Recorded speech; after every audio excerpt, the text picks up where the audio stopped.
Okay, hey everyone. I am going to talk to you about the lab. If you were having some issues with it, hopefully this will help explain it. We are not going to be using, obviously, our spirometer. That's the instrument that we would use if we were in class and we'd breathe in and out of that. We're modifying this quite a bit. Your tidal volumes would be measured. Those get measured here. So these would be your normal tidal breaths as you start the lab. You just breathe normally. This is the period where you'd be holding your breath. Okay. And then notice how this spikes right after you've held your breath. And notice that the frequency of breaths has increased from before and after. Those waves got a little bit closer together. So in the first part of the lab, part one, what I'm going to have you do is basically ignore the bulk of the instructions, and you're just going to start by let's take a look at this. We're going to go to the data table because I think that'll explain it the best. So here on table one, we have a before challenge and we have an after challenge. The challenge is holding your breath. Okay? So you're going to hold your breath for 40 seconds.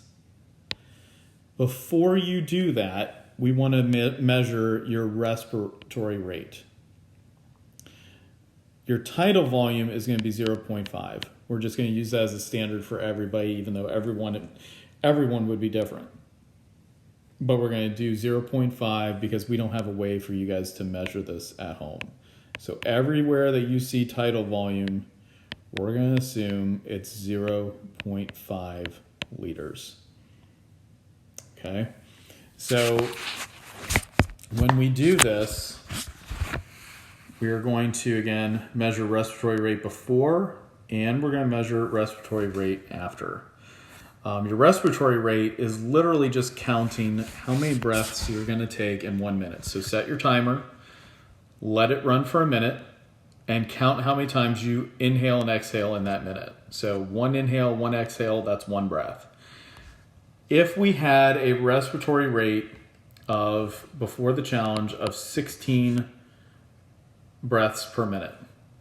Okay, I'm not going to write that out. I don't have that much room. So if we had 16 breaths per minute, our initial minute ventilation is the tidal volume times the respiratory rate. So we take 16 times 0.5 and we're going to get 8 liters per minute. That's how much air is exchanged every time you breathe. Or I'm sorry, in a minute during normal breathing. Okay? So you're exchanging 8 liters every minute.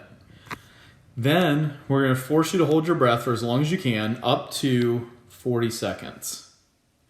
Let's say your respiratory rate increases, and it should. I'm sure it will. Let's say it goes up to 20 breaths per minute. We multiply those two together, and we end with 10 liters per minute. Okay? So our minute ventilation, we have exchanged now 10 liters per minute as opposed to 8 liters per minute before we held our breath. Then you're going to go to the second part of the lab, part 2 of the lab. Part 2 is going to be rapid breathing. Notice everything's going to be 40 seconds. You're going to force yourself to hyperventilate. You're going to take your breaths per minute before, maybe give yourself a little bit of a break in between the first and second part, and you're going to do the same thing. Measure the respiratory rate, multiply it by the tidal volume, get your initial minute volume, which will go there. You're going to hyperventilate for 40 seconds. If you feel like you're getting tired or you're going to pass out, then obviously stop. But your respiratory rate after the challenge, and tell us what that is, and multiply it again by 0.5 to get your minute ventilation. Then you're going to go to the third part. It says table 2 for exercise. Oops. Table 2 says exercise. This is part 3 of the lab. Okay. Now again, we're changing the instructions a little bit. You're not using the spirometer. You're at home. We're going to do this for 40 seconds again. You're going to have a before challenge, during the challenge, and after challenge on this one. Okay.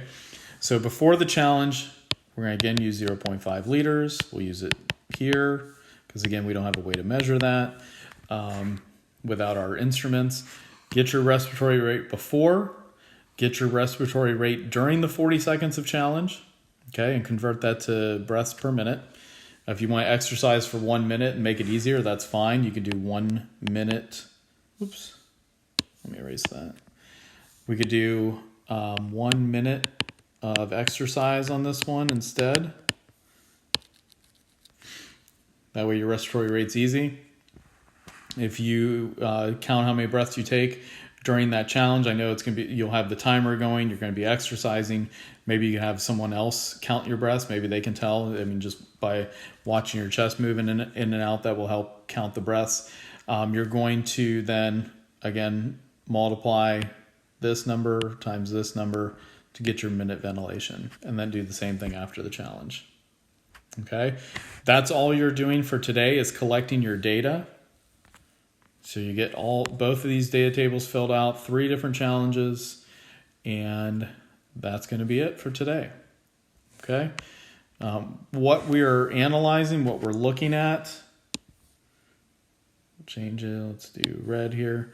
We're looking for these values.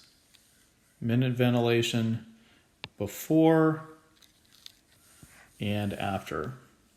Okay, and same thing down here. We're focused on what is your minute ventilation before, during, and after on this one. How does your breathing rate change? How much air are you exchanging during those activities?